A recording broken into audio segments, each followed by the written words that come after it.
بسم اللہ الرحمن الرحیم ان الحمد للہ نحمده ونستعینه ونستغفره ونعوذ باللہ من شرور انفسنا ومن سیئات اعمالنا من يهد الله فلا مضل له ومن يضلل فلا هادي له واشهد ان لا الہ الا اللہ وحدہ لا شریک له واشهد ان محمدا عبدہ ورسولہ اما بعد فاعوذ باللہ من الشیطان الرجیم بسم اللہ الرحمن الرحیم رب اشرح لی صدری ویسر لی امری واحلل عقدۃ من لسانی یفقہوا قولی اللہم ارنا الحق حقا وارزقنا اتباعہ وارنا الباطل باطلا وارزقنا اجتنابہ آمین یا رب العالمین۔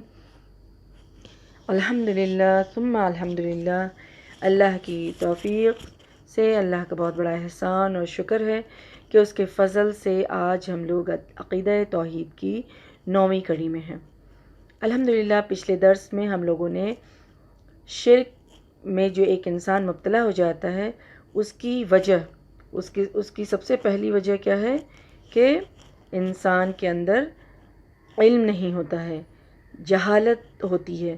تو جہالت کی وجہ سے انسان جو ہے وہ گمراہی میں پڑ جاتا ہے، اور سب سے بڑی گمراہی جو ہے وہ شرک کی گمراہی ہے۔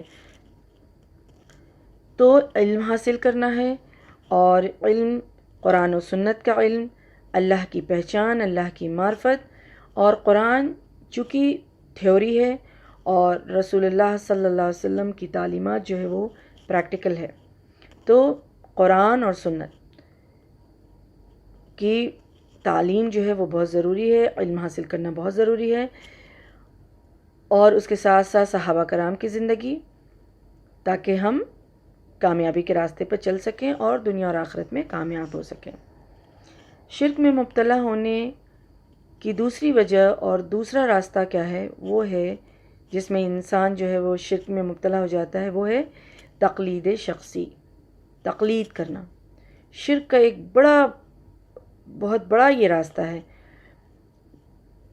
اہل اسلام میں جب کسی گروہ کے برے دن آتے ہیں تو دراصل وہ کتاب و سنت کی جو سنہری اور نورانی علم ہے، کرن ہے، نور ہے، اس کو چھوڑ کر تقلید میں پڑ جاتا ہے، تقلید جیسی بیماری میں وہ مبتلا ہو جاتا ہے، اور پھر ظلمت، تاریکی، اندھیرے میں داخل ہوتا چلا جاتا ہے، اور جس کی واپسی جو ہے پھر وہ بہت مشکل ہو جاتی ہے، کیونکہ تقلید جو ہے وہ شرعی اصول کے خلاف ہے۔ تقلید کسی کی کرنی وہ شرعی اصول کے خلاف ہے، بلکہ شرعی اصول کی ضد کہہ سکتے ہیں، اس کو اپوزٹ کہہ سکتے ہیں۔ شریعت اسلامیہ کا جو اصل اصول ہے وہ کیا ہے؟ عقیدہ توحید، جبکہ تقلید عقیدہ توحید کے سراسر منافی ہے، اور جو فعل بھی عقیدہ توحید کے منافی ہوگی وہ شرک میں شمار کیا جائے گا۔ تو آئیے دیکھیں کہ قرآن میں اللہ سبحانہ وتعالیٰ کیا فرماتے ہیں۔ قرآن میں سب سے بڑی جو شدت سے جس چیز کی نفی کی گئی ہے وہ ہے 2 طرح کے شرک کا۔ ایک ہے عبادت، اور دوسرا ہے جو کسی کو اپنے نظام میں یا اپنے امر میں، اپنے معاملے میں کسی کی بات کو مان لینا، کسی کا حکم مان لینا۔ پہلی چیز کیا ہے؟ پہلی ہے عبادت کا شرک۔ اس کے بارے میں بہت ساری آیات ہیں قرآن میں، اور دوسرا جو ہے وہ کیا ہے؟ حکم ماننا کسی کا، کسی کے نظام کو تسلیم کرنا، کسی کے امر کو مان لینا، تو وہ کیا ہے؟ وہ شرک دوسرا۔ یہ 2 کی بہت زیادہ نفی کی گئی ہے قرآن میں۔ تو عبادت کے سلسلے میں اللہ سبحانہ وتعالیٰ کیا فرماتے ہیں کہ وَلَا يُشْرِكُ بِعِبَادَةِ رَبِّهِ أَحَدًا، اپنے رب کی عبادت میں کسی کو شریک نہ بناؤ۔ وَلَا يُشْرِكُ فِي حُكْمِهِ أَحَدًا، وہ اپنے حکم میں کسی کو شریک نہیں کرتا ہے۔ یا ایھا الناس اعبدوا ربکم الذی خلقکم والذین من قبلکم لعلکم تتقون، اے لوگوں اپنے رب کی عبادت کرو جس نے تمہیں پیدا کیا اور ان لوگوں کو بھی پیدا کیا جو تم سے پہلے گزر گئے تاکہ تم پرہیزگار بن جاؤ. یعنی اللہ سبحانہ وتعالیٰ نے کیا فرمایا؟ سورہ کہف کی آیت تھی 2 اور ایک سورہ بقرہ کی. اس میں اللہ سبحانہ وتعالیٰ کیا فرما رہے ہیں کہ دیکھو تم کسی کی بھی عبادت نہ کرو، میری عبادت میں کسی کو شریک نہ ٹھہراؤ. اور دوسری چیز پھر اللہ سبحانہ وتعالیٰ نے کیا فرمایا کہ کسی کو بھی وہ اپنے حکم میں کسی کو شریک نہیں کرتے. اللہ کا حکم جو ہے تو اس اپنے امر میں کسی کا حکم نہیں مانتے ہیں. کیوں؟ کیونکہ اللہ سبحانہ وتعالیٰ نے واضح کر دیا ہے کہ تم کو اور تم سے پہلے جو پیدا ہوئے ہیں ان سب کو میں نے ہی پیدا کیا ہے. اس کے پیدا کرنے والے ہم ہی ہیں. تو تم حکم کس کا مانو گے؟ تم میرا حکم مانو گے نا. تو تم میری عبادت کرو، میرا حکم مانو اور کسی کی نہ مانو، کیونکہ تم کو بھی اور تم سے پہلے جو پیدا ہوئے ہیں سب کو میں نے ہی پیدا کیا ہے. اللہ اکبر. اللہ سبحانہ وتعالیٰ فرماتے ہیں فَعَبُدُوا اللَّهَ مُخْلِصِينَ لَهُ الدِّينَ، یعنی اللہ کی بندگی جو ہے اس کے لیے دین خالص کرتے ہوئے کرو. تو اس میں عبادت صرف اللہ کے لیے ہے، یہ واضح ہے، جس کا کوئی شریک نہیں، کوئی مد مقابل نہیں. اس کے سوا کسی کی عبادت انسان کرتا ہے تو وہ جرم عظیم ہے، جو ہم لوگوں نے پہلے پڑھ لیا اور جان لیا.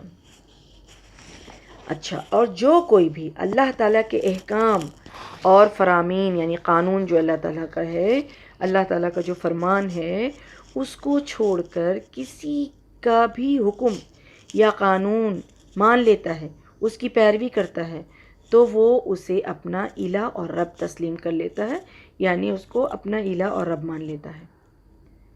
کیونکہ دین اسلام جو ہے اللہ تعالیٰ کا مقرر کردہ دین ہے، کسی انسان نے اس کو مقرر نہیں کیا ہے. دین اسلام جو ہے وہ اللہ سبحانہ وتعالیٰ کی طرف سے مقرر کردہ دین ہے. اور جو لوگ دین کو اپنی طرف سے مقرر کر لیتے ہیں یا کسی انسان کے مقرر کردہ دین کو یعنی طریقے کو اس کو فالو کرتے ہیں، تو وہ یعنی کہ جو خود ایسا کر رہا ہے تو اپنے آپ کو اللہ تعالیٰ کے منصب پر پہنچا دیتا ہے، یا پھر جو انسان اس کی اتباع کر رہا ہے تو یعنی بنانے والے کی، تو اس انسان کو اللہ تعالیٰ کے منصب پر پہنچا دیتا ہے، نعوذ باللہ. تو اس لیے یہ بہت بڑی بات ہے جس کو علم نہ ہونے کی وجہ سے انسان جو ہے سمجھ نہیں پاتا ہے. اللہ سبحانہ وتعالیٰ سورہ شعراء میں فرماتے ہیں کہ کیا انہوں نے شریک بنا رکھے ہیں جو ان کے لیے دین سازی کرتے رہتے ہیں، حالانکہ اللہ تعالیٰ نے اس کی اجازت نہیں دی ہے. اللہ سبحانہ وتعالیٰ نے اجازت نہیں دی ہے. سورہ شعراء آیت نمبر 21 میں ہے کہ اللہ سبحانہ وتعالیٰ نے اجازت نہیں دی ہے جس چیز کی وہ تم کیسے کر سکتے ہو. جس نے کسی عمل کو اپنی طرف سے اچھا جانا اس نے شریعت سازی کی. حدیث میں آتا ہے، ترمذی کی حدیث ہے، الحاکم کی حدیث ہے کہ رسول اللہ صلی اللہ علیہ وسلم کیا فرماتے ہیں کہ جس نے کسی عمل کو اپنی طرف سے اچھا جانا اس نے شریعت سازی کی. یعنی کوئی عمل انسان کر رہا ہے اور اس سے وہ شریعت سے ثابت نہیں ہے، یعنی قرآن و سنت سے وہ عمل ثابت نہیں ہے، تو اور اس کو وہ انسان جو اچھا سمجھ کے کر رہا ہے، تو اس کا مطلب کیا ہے کہ اس نے شریعت خود گڑھی، خود بنائی، شریعت سازی کی. تو یہ بہت بڑا گناہ ہے. اور اس کے متعلق قرآن میں بھی اور حدیث میں بھی آتا ہے کہ جب سورہ توبہ کی آیت نمبر 31 نازل ہوئی کہ اتخذوا احبارہم و رہبانہم اربابا من دون اللہ، رسول اللہ صلی اللہ علیہ وسلم نے جب یہ تلاوت فرمائی کہ ان یہودیوں اور عیسائیوں نے اپنے عالموں اور اپنے عابدوں کو اور اپنے مشائخ شیخوں کو معبود بنا لیا ہے، تو عدی بن حاتم بیان کرتے ہیں کہ انہوں نے فرمایا کہ جب ہم عیسائی تھے، یعنی ہم جب انہوں نے پہلے عیسائیت قبول کر لی تھی نا، تو جب وہ فرماتے ہیں کہ یا اللہ کے رسول، ہم لوگ تو ایسا نہیں کرتے تھے، کسی بھی اپنے شیخ اور علماء کو ہم لوگ کبھی بھی رب نہیں بناتے تھے. تو رسول اللہ صلی اللہ علیہ وسلم سے نے دریافت کیا کہ اچھا یہ بتاؤ کہ کیا وہ لوگ جس چیز کو حلال کہتے تھے اور جس چیز کو حرام کہتے تھے تو تم اس کو تسلیم کرتے تھے؟ تو انہوں نے کہا ہاں، یا رسول اللہ ایسا تو تھا، یہ تو ہے۔ تو آپ صلی اللہ علیہ وسلم نے کہا کہ یہی ان کی عبادت ہے۔ اس حدیث سے کیا پتہ چلتا ہے کہ عبادت فرما برداری اطاعت کو کہا جاتا ہے، یعنی کوئی انسان کسی کی فرما برداری کرے، اطاعت کرے تو وہ عبادت کہلائے گا۔ تو گویا جو آدمی کسی کی اطاعت اور فرما برداری کہتا ہے، اس کا کہنا مان لیتا ہے، تو وہ اس کو اپنا رب بنا لیتا ہے یا الہ تسلیم کرتا ہے۔ اب اس کے بارے میں اس کی دلیل کیا ہے؟ اس کی دلیل یہ ہے، ہم لوگ بات کریں گے دلیل کے ساتھ۔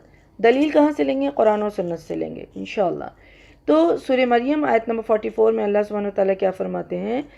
ابراہیم علیہ السلام کے بارے میں جب بات ہو رہی ہے وہاں، یا ابتی لا تعبد الشیطان، کیا فرما رہے ہیں کہ اے بجان آپ شیطان کی عبادت نہ کیجیے، آپ شیطان کی عبادت نہ کیجیے۔ پھر سورہ یاسین آیت نمبر 60 میں ہے، الم آہد الیکم یا بنی آدم اللہ تعبدوا الشیطان انہ لکم عدو مبین، اے آدم کے بیٹو کیا میں نے تم سے عہد نہیں لیا تھا کہ شیطان کی عبادت نہیں کرو گے؟ تو اب کوئی انسان شیطان کی عبادت کرتا ہے کیا؟ کیا انسان کوئی یہ تسلیم کرتا ہے کہ ہم شیطان کی عبادت کرتے ہیں؟ نہیں، بلکہ شیطان کی تو پیروی کی جاتی ہے، اس کی اطاعت کی جاتی ہے۔ شیطان کی پیروی کی جاتی ہے، اس کی اطاعت کی جاتی ہے۔ عبادت تو نہیں کہتے ہیں کہ عبادت کر رہے ہیں ہم اس کی، لیکن اس اطاعت کو عبادت سے تعبیر کیا گیا ہے۔ تو یہ کیسے پتہ چلا؟ یہ قرآن سے پتہ چلا کہ اللہ سبحانہ وتعالیٰ فرما رہے ہیں۔ قرآن کس کا کلام ہے؟ اللہ سبحانہ وتعالیٰ کا کلام ہے۔ اللہ سبحانہ وتعالیٰ فرما رہے ہیں شیطان کی عبادت نہ کیجیے۔ اللہ سبحانہ وتعالیٰ کا فرمان ہے کہ شیطان کی عبادت نہ کرو، ایسا میں نے نہیں تم سے عہد لیا تھا۔ تو کسی کی پیروی کرنا اور اطاعت کرنا جو کیا ہے وہ عبادت سے تعبیر کیا گیا اس کو، اور یہی ہوتا ہے۔ ہم لوگ کس ٹاپک پہ ابھی ہیں؟ تقلید پہ۔ یہی ہوتا ہے جب جو مقلدین ہوتے ہیں، جو ان کا فکر کیا ہوتا ہے، ان کی کیا سوچ، ان کا کیا نظام، ان کا طریقہ کیا ہوتا ہے کہ وہ قول امام، یعنی ان کے جو امام ہوتے ہیں، جو شیخ ہوتے ہیں، جو بڑے ہوتے ہیں، جو فاؤنڈر ہوتے ہیں، یا ان کی بات یا ان کے فہم، ان کی سوچ پر جو کتوں، یعنی جیسا وہ کہتے ہیں اسی راہ کو اختیار کیا جاتا ہے اور اسی چیز کو مان لیا جاتا ہے۔ تو یہی تقلید ہے۔ تقلید کا معنی کیا ہوتا ہے؟ تقلید کا معنی جو ہے وہ ہے هو العمل بقول من ليس قوله احدى الحجج بلا حجت منها، کہ جس کی بات شرعی دلیلوں میں سے دلیل نہ ہو، جس کی بات شرعی دلیلوں میں سے دلیل نہ ہو، اس کی بات پر بغیر دلیل کے عمل کرنا تقلید کہلاتا ہے۔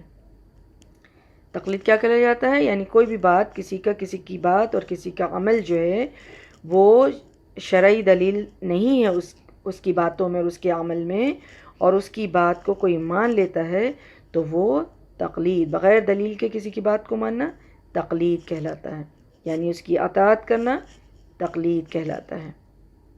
اب چونکہ اطاعت جو ہے عبادت ہے، اور عبادت کس کے لیے خاص ہے؟ عبادت اللہ سبحانہ وتعالیٰ کے لیے خاص ہے، تو پھر کسی اور کا قول لینا اور اس کی تقلید کرنا شرک ہے۔ علماء امت تقلید کی شناعت کو جانتے تھے، اس کے خطرناکی کو جانتے تھے، اس لیے ان کو ان کا نتائج جو تھا، خطرناک نتیجہ ہونے والا ہے، اس سے وہ باخبر تھے، اس لیے وہ اس کی نفی کرتے رہتے تھے اور اطاعت رسول اللہ صلی اللہ علیہ وسلم پر زور دیتے رہتے تھے۔ اور اسی کے متعلق ابھی ہم بات کریں گے کہ اماموں کا کیا کہنا ہے۔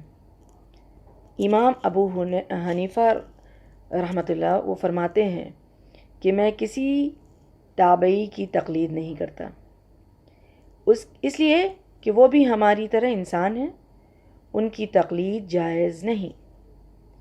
امام شافعی رحمۃ اللہ کیا فرماتے ہیں کہ جب صحیح حدیث مل جائے تو وہی میرا مذہب ہے، اور جب میرا کلام حدیث کے خلاف ہو تو حدیث پر عمل کرو، اور میرے کلام کو دیوار پر دے مارو، میری تقلید مت کرو۔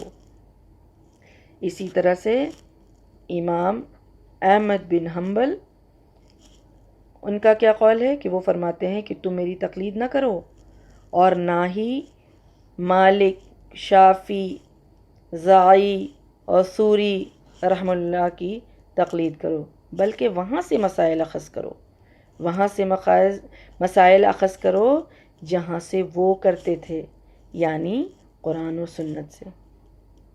اسی طرح سے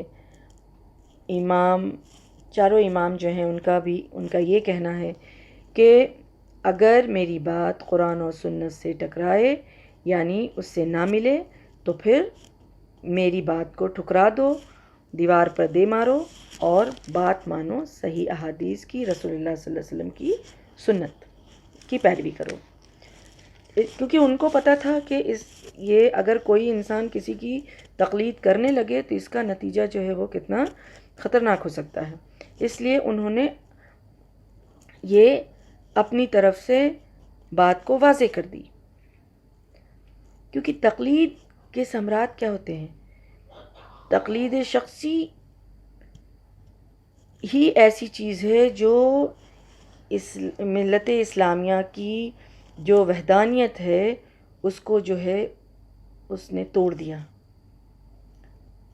اور وہ گروہ بندی کے شکار ہو گئے۔ انسان آج جو گروہ بندی کے شکار ہو گئے ہیں، کوئی حنفی بن گیا ہے، کوئی شافی بن گیا ہے، کوئی مالکی بن گیا ہے، کوئی حنبلی بن گیا ہے، یہ بہت سارے گروہ جو بنے ہیں، اس کی سب سے بڑی وجہ جو ہے یہی ہے، کسی کی پیروی کر لینا جو قرآن اور سنت سے نہیں ہے، شرعی اس کی دلیل نہیں ہے، اور اس کی پیروی کرنا، تو پھر اور ان لوگوں کو گمراہ قرار دیا گیا ہے جو ایسا کرتے ہیں، اور وہ کیا کرتے ہیں کہ ایک دوسرے کو گمراہ کہتے ہیں۔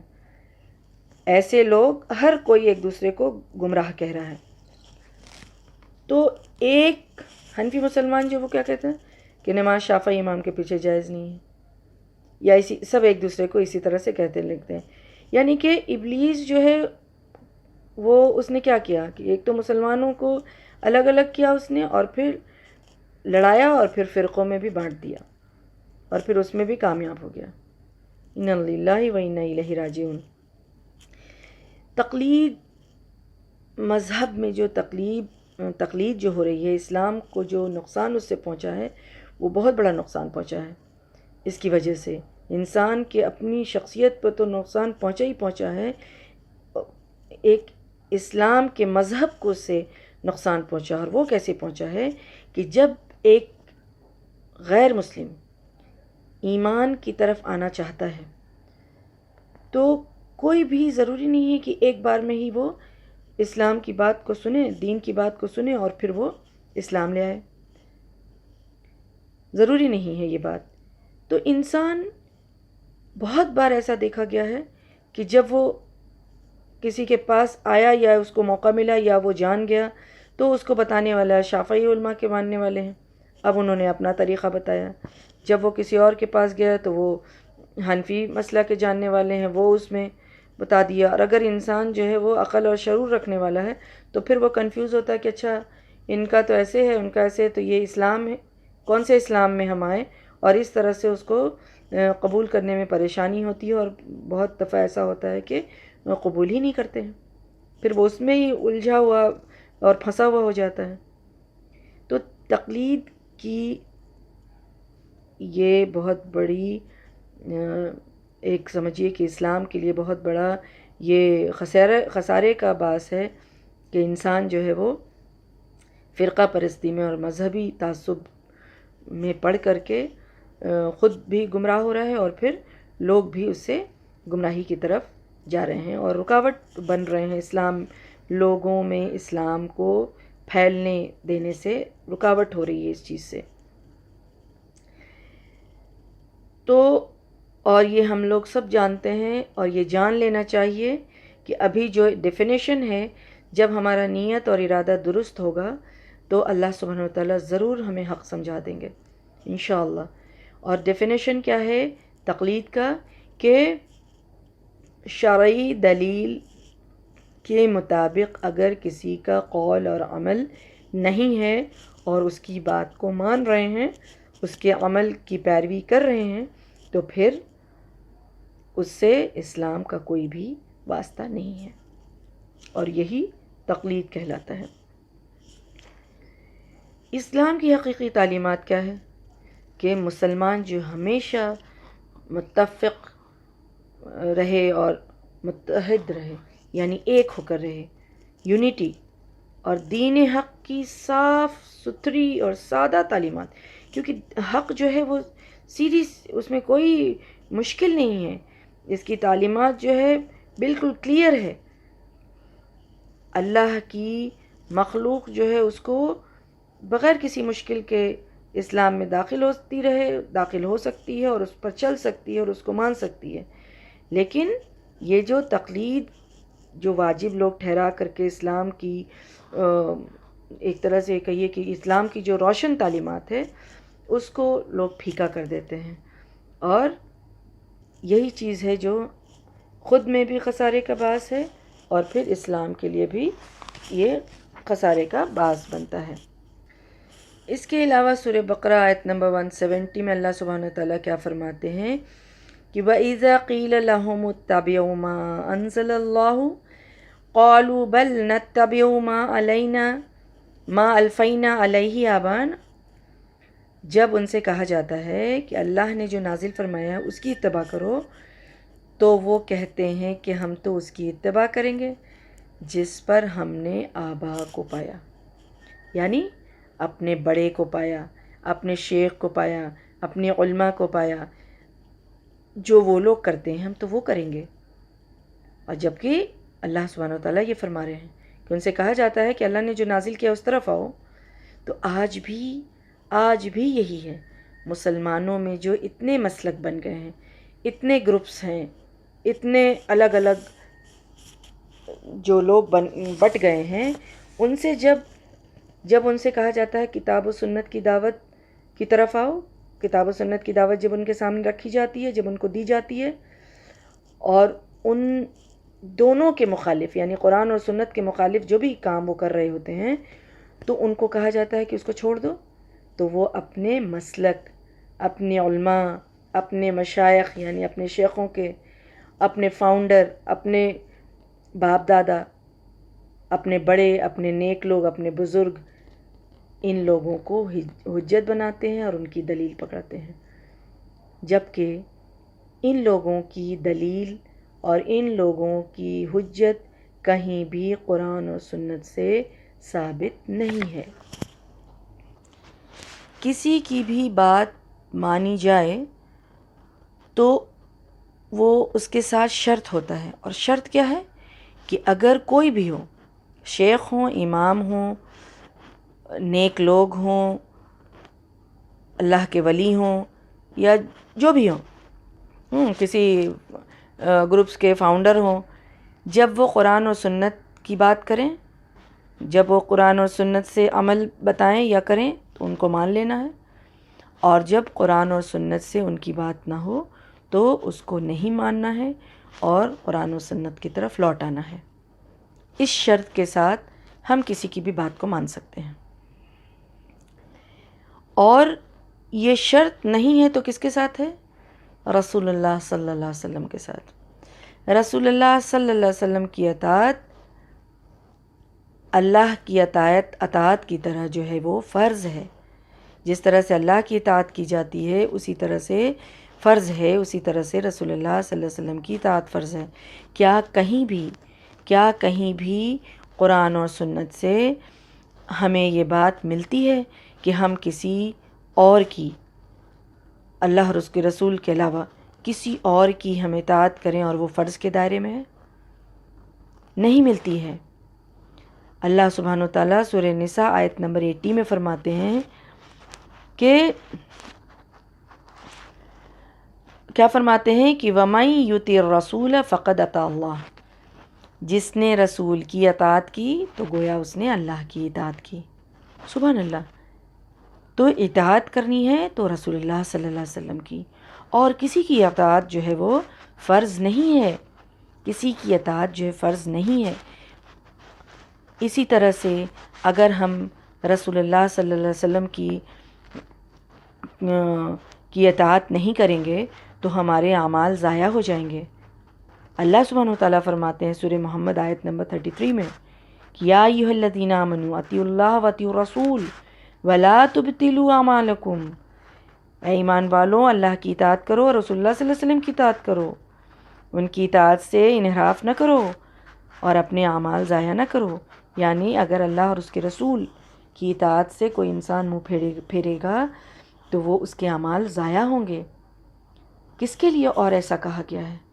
کیا اللہ نے کہیں یہ فرمایا ہے رسول اللہ صلی اللہ علیہ وسلم کے علاوہ کسی اور کے لیے فرمایا ہے کہ اگر تم ان کی اطاعت نہ کرو گے تو تمہارے اعمال جو ہیں برباد ہو جائیں گے؟ نہیں، کسی کے لیے نہیں فرمایا ہے. رسول اللہ صلی اللہ علیہ وسلم کا فرمان جو ہے وہ اللہ کا فرمان ہے. رسول اللہ صلی اللہ علیہ وسلم کا فرمان اللہ کا فرمان ہے. اس کی دلیل ہمیں کہاں سے ملتی ہے؟ اس کی دلیل ہمیں سورہ نجم سے ملتی ہے. وما ينطق عن الهوى ان هو الا وحی یوحی. آپ اپنی مرضی سے کوئی بات نہیں کرتے ہیں بلکہ جو وحی ان کی طرف کی جاتی ہے اس کے مطابق وہ فیصلہ کرتے ہیں. کیا کسی اور کے لیے ایسی بات آئی ہے کہ وہ جو بھی کہہ رہا ہے وہ اللہ کی بات ہے؟ کسی اور کے لیے ایسی بات نہیں آئی ہے، کسی اور کے لیے ایسی دلیل نہیں ملتی ہے. یہ قرآن کی دلیل ہے. یہ اللہ سبحانہ و تعالیٰ فرما رہے ہیں کہ رسول اللہ صلی اللہ علیہ وسلم کی اطاعت اللہ کی اطاعت کے جیسا فرض ہے. رسول اللہ صلی اللہ علیہ وسلم کی اطاعت نہیں کرو گے تو تمہارے عمل برباد ہو جائیں گے. تم رسول اللہ صلی اللہ علیہ وسلم جو بھی فرماتے ہیں وہ اپنے دل سے نہیں فرماتے ہیں بلکہ جو وحی کی جاتی ہے اس کے مطابق وہ فرماتے ہیں. حدیث سے دلیل لیتے ہیں تو حدیث میں کیا آتا ہے کہ رسول اللہ صلی اللہ علیہ وسلم نے فرمایا کہ ایک مرتبہ صحابہ کرام سے کہ میری امت کے سب لوگ جنت میں جائیں گے سوائے ان لوگوں کے جنہوں نے انکار کیا.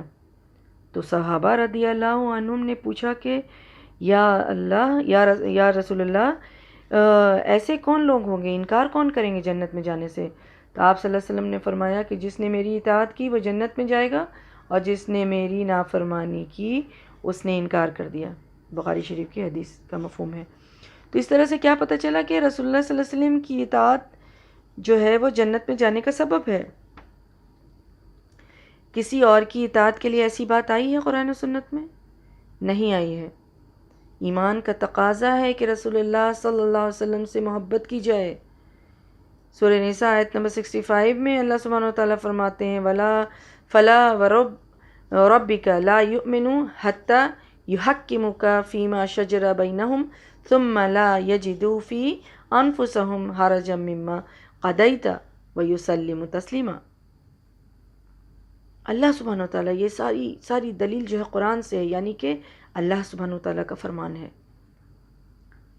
یہ فرقہ بندی، یہ گروپ بازی اور یہ مسلک جو اتنا سارا بنا ہے اس کو ختم کرنے کا بھی طریقہ بتا دیا گیا ہے. وہ کیسے ختم ہوگا؟ وہ ایسے ختم ہوگا کہ رسول اللہ صلی اللہ علیہ وسلم نے فرمایا کہ میں تمہارے درمیان ایسی چیز چھوڑے جا رہا ہوں کہ اسے مضبوطی سے تھام لوگے تو کبھی گمراہ نہیں ہوگے. اور وہ کیا چیز ہے؟ اللہ کی کتاب اور میری سنت. سبحان اللہ. اللہ کی کتاب اور رسول اللہ صلی اللہ علیہ وسلم کی سنت کو تھام لیا جائے تو پھر سارے فرقے اور سارے گروہ اور سارے جتنے بھی جو بنے ہوئے ہیں وہ سب ختم ہو جائیں گے اور سب ایک ہی اللہ کی عبادت توحید پر آ جائیں گے. اور جو کلمہ پڑھنے کا جو تقاضا ہے اس کو پورا کرنے لگے گا انسان، کیونکہ کلمہ کا تقاضا ہی یہی ہے کہ ہم عبادت کریں گے تو اللہ کی کریں گے اور طریقہ اختیار کریں گے تو رسول اللہ صلی اللہ علیہ وسلم کے طریقے کو اختیار کریں گے. تو اس طرح سے اللہ کی رسی قرآن کو تھامنے کی ضرورت ہے، رسول اللہ صلی اللہ علیہ وسلم کی سنت کو پکڑنے کی ضرورت ہے، اور اس سے تفرقہ بازی جو ہے وہ ختم ہو جائے گی انشاءاللہ. اب سوال یہ اٹھتا ہے کہ کیا صحابہ کرام کون سے فرقوں کو مانتے تھے، کون سی جماعت کو مانتے تھے، ان کا کیا عمل تھا؟ صحابہ کرام کوئی بھی فرقہ، کوئی بھی امام، کوئی بھی کسی کو نہیں مانتے تھے. وہ مانتے تھے تو اللہ اور اس کے رسول کو مانتے تھے، کیونکہ رسول اللہ صلی اللہ علیہ وسلم کے مطابق بہترین زمانہ کس کا ہے؟ مسلم شریف کی حدیث کا مفہوم ہے کہ رسول اللہ صلی اللہ علیہ وسلم کے مطابق صحابہ کرام کا زمانہ جو ہے وہ بہترین زمانہ ہے. تو اس طرح سے رسول اللہ صلی اللہ علیہ وسلم جو فرماتے ہیں کہ کوئی آدمی اس وقت تک مومن نہیں ہو سکتا جب تک وہ اپنی اولاد، اپنے والدین اور باقی تمام لوگوں سے بڑھ کر مجھ سے محبت نہ کرے. بخاری شریف کی حدیث کا مفہوم ہے. قرآن میں بھی اس کی دلیل آتی ہے کہ ہر چیز سے بڑھ کر محبت کرنے کا کیا مطلب ہے کہ جب اللہ اور اس کے رسول کی بات آئے، دین کی بات ہے، حکم اپنے کسی فیصلے کی بات آئے، طریقہ اختیار کرنا ہے، تو پھر اللہ اور اس کے رسول کی بات کو مقدم کیا جائے گا، اس کو پرائرٹی دی جائے گی، اس کو مانی جائے گی. یہی ایمان کا تقاضا ہے. اور رسول اللہ صلی اللہ علیہ وسلم کی اطاعت کرنے والا قیامت کے دن کس کے ساتھ ہوگا؟ انبیاء کے ساتھ، صدیقین کے ساتھ، شہداء کے ساتھ، صالحین کے ساتھ ہوگا. سورہ نساء آیت نمبر 69 میں اللہ سبحانہ و تعالیٰ یہ فرماتے ہیں. تو کیا ایسی خوشخبری کسی اور کے لیے ملتی ہے؟ ایسی خوشخبری کسی اور کے لیے ملتی ہے؟ کیا امام کے لیے ملتی ہے، شیخوں کے لیے ملتی ہے، علماء کے لیے ملتی ہے، یا کسی بھی نیک لوگوں کے لیے ملتی ہے جو قرآن اور سنت سے ہٹ کر کے اگر کوئی عمل اور قول ان کا ہو اور اس کو مان لیا جائے اور پھر ان کے ساتھ اتنی خوشخبری ہو؟ کسی کے لیے ایسی بات نہیں آئی ہے. تو اطاعت جو کرنی ہے، تقلید اگر کرنی ہے، تو تقلید جو ہے وہ تقلید کے ساتھ وہ اندھی تقلید، آپ لوگوں نے سنا ہوگا کہ اندھی تقلید کے ساتھ اندھی لگ جاتی ہے، کیونکہ وہ تقلید کا مطلب ہی یہی ہوتا ہے کہ لوگ اس میں کوئی دلیل نہیں دیکھتے ہیں، بس جو بھی کہا جا رہا ہے اس کو مان لینا ہے. اور کبھی کبھی تو ایسا ہوتا ہے، اس کی بھی دلیل ہے کہ لوگ یہ جانتے ہوتے ہیں کہ یہ صحیح احادیث سے نہیں ہے، لیکن چونکہ ان کے بڑے، ان کے باپ دادا، ان کے شیخ، ان کے فاؤنڈر کسی آرگنائزیشن کے اگر وہ کہہ رہے ہیں، ان کی سوچ ہے، ان کی سمجھ ہے، تو اس کو پھر اسی راستے پر مانتے ہیں اور اس کو مان کر کے چلتے ہیں. تو یہ گمراہی ہے، اور اس سے بچنا جو ہے وہ بہت ضروری ہے، کیونکہ اس کے متعلق رسول اللہ صلی اللہ علیہ وسلم نے فرمایا ہے کہ من راغب عن سنتی فلیس منی، یعنی جس نے میرے طریقے سے منہ موڑا اس کا میرے ساتھ کوئی تعلق نہیں.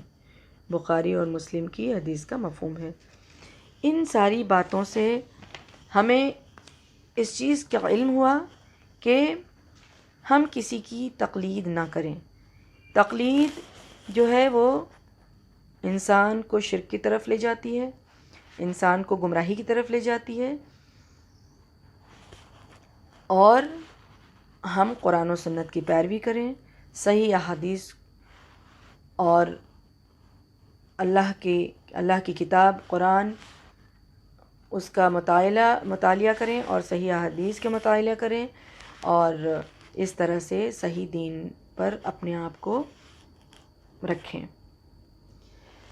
انسان کا یہ طریقہ ہونا چاہیے کہ وہ ہر وقت اپنا جائزہ لیتا رہے اور اپنی غلطی پہ معافی مانگتا رہے. تو ہم سب بھی اپنا جائزہ لیں کہ ہم قرآن اور سنت کی پیروی کرتے ہیں یا ہم کسی اور کی پیروی کر رہے ہیں جس کے بارے میں کوئی سند موجود نہیں ہے، جس کے بارے میں قرآن اور سنت سے کوئی سند موجود نہیں ہے، اور اس کا عمل اور اس کی باتیں جو ہیں، اس کا قول، اس کا عمل، اس کی کوئی دلیل قرآن و سنت میں نہیں ملتی ہے، اور ہم اس کی کرتے ہیں. کس کی کرتے ہیں وہ سب ہم سب کو اپنے اپنے بارے میں دیکھنا ہے اور اپنا جائزہ خود لینا ہے. اور ہم اگر گمراہی پر ہیں اور ہم کسی کی تقلید کر رہے ہیں تو اللہ سبحانہ و تعالی ہم سب کو توفیق اور ہدایت دے کہ ہم اس کو کھلے دل سے شرح صدر کے ساتھ اس کو چھوڑ دیں اور ہم ڈائریکٹ اللہ اور اس کے رسول کی بات کو مانیں، قرآن و سنت کی طرف آ جائیں اور اپنے آپ کو خسارے سے بچا لیں۔ اللہ سبحانہ و تعالی ہم سب کو سمجھنے کی توفیق دے اور ہم سب کو اپنے آپ کو بچانے کی فکر دے کہ ہم اپنے آپ کو کیسے بچا سکتے ہیں دنیا اور آخرت کے خسارے سے۔ تو اللہ سبحانہ و تعالیٰ سے دعا ہے کہ اللہ سبحانہ و تعالیٰ ہم سب کو سمجھا دے، سمجھنے کی توفیق دے اور اس پہ عمل کرنے والا بنا دے۔ آمین یا رب العالمین۔ سبحان ربک رب العزت عما یصفون وسلام علی المرسلین والحمد للہ رب العالمین وما علینا الا البلاغ۔